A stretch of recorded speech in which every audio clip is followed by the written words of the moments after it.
चलता धीरे धीरे, दिल मेरा धड़के धीरे धीरे। तेरे संग बैठा हूँ जब से, प्यार बढ़े रे धीरे धीरे।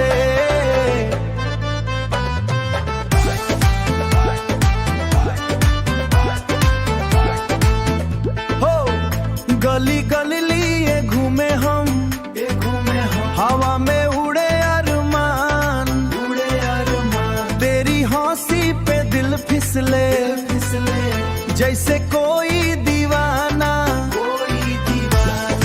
आंखों से बात हो जाए, बिन बोले ही सब कह दे। ए तेरे मेरे बीच ये दूरी अब मिट जाए धीरे धीरे धीरे धीरे। टोटो चलता धीरे धीरे, दिल मेरा धड़के धीरे धीरे। तेरे संग बैठा हूँ जब से, प्यार बढ़े रे धीरे धीरे।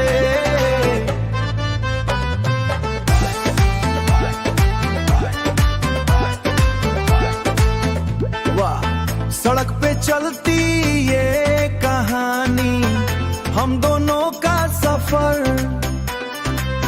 छोटी छोटी खुशियों में ही बसता अपना ये घर।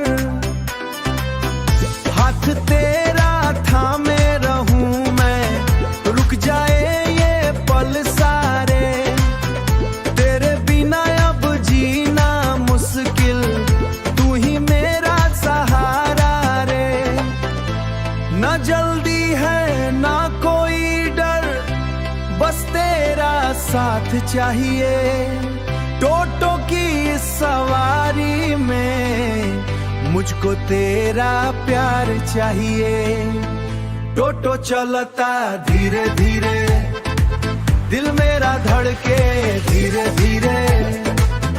तेरे संग बैठा हूँ जब से, प्यार बढ़े रे धीरे धीरे।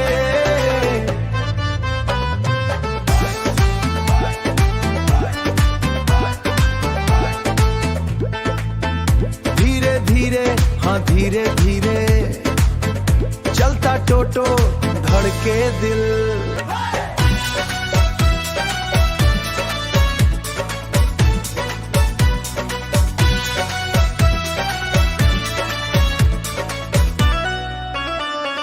टोटो चलता धीरे धीरे, दिल मेरा धड़के धीरे धीरे।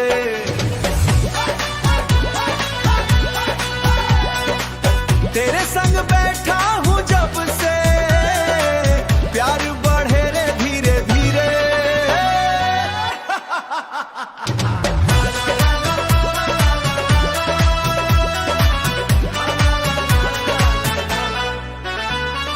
गली गली ये घूमे हम, हवा में उड़े अरमान। तेरी हंसी पे दिल फिसले जैसे कोई दीवाना। आंखों से बात हो जाए, बिन बोले ही सब कह दे। तेरे मेरे बीच ये दूरी अब मिट जाए रे धीरे धीरे। सड़क पे चलती ये कहानी, हम दोनों का सफर।